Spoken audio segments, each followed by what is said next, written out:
Hello అండి, ఈ రోజు నేను ఒక మంచి బ్రేక్ఫాస్ట్ ఆర్ ఈవినింగ్ స్నాక్ గా కానీ చాలా బాగుండే ఒక రెసిపీని అయితే మీతో షేర్ చేస్తున్నాను.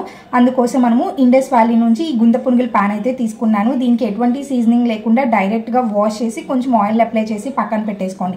ఇప్పుడు ఒక బౌల్ తీసుకొని కట్ చేసుకున్న ఆనియన్, పచ్చిమిర్చి, క్యారెట్, కొంచెం జీరా, పసుపు, ఉప్పు, కారంని వేసుకొని బాగా మిక్స్ చేసుకోవాలి. మీకు నచ్చితే ఇంకా లీఫీ వెజిటేబుల్స్ సన్నగా చాప్ చేసి కూడా వేసుకోవచ్చు.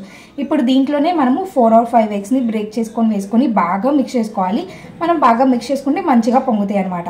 ఇప్పుడు స్టవ్ మీద ఈ ప్యాన్ పెట్టేసుకొని బాగా హీట్ అయిన తర్వాత ఇంకొంచెం ఆయిల్ని వేసేసి మనం మిక్స్ చేసుకున్న ఎగ్ బ్యాటర్ని 3/4 వరకు ఫిల్ చేస్తే సరిపోతుంది. ఫుల్గా వేసారు అంటే అది ఇంకా పైకి వచ్చేస్తుంది. సో ఇది మొత్తం కూడా వేసుకొని ఒక 2 minutes ఆగి తర్వాత టర్న్ చేసుకుంటే సరిపోతుంది. ఎటువంటి సీజనింగ్తో పని లేకుండా మనం డైరెక్ట్గా ఇండస్ వ్యాలీ నుంచి ఈ ప్రోడక్ట్స్ తీసుకొని మనము డైరెక్ట్గా అయితే యూజ్ చేసుకోవచ్చు. వీటన్నిటిని ఇప్పుడు ప్లేట్లో వేసేసుకొని మనం వేడిగా తిన్నాము అంటే సూపర్ ఎమ్మీగా ఉంటుంది.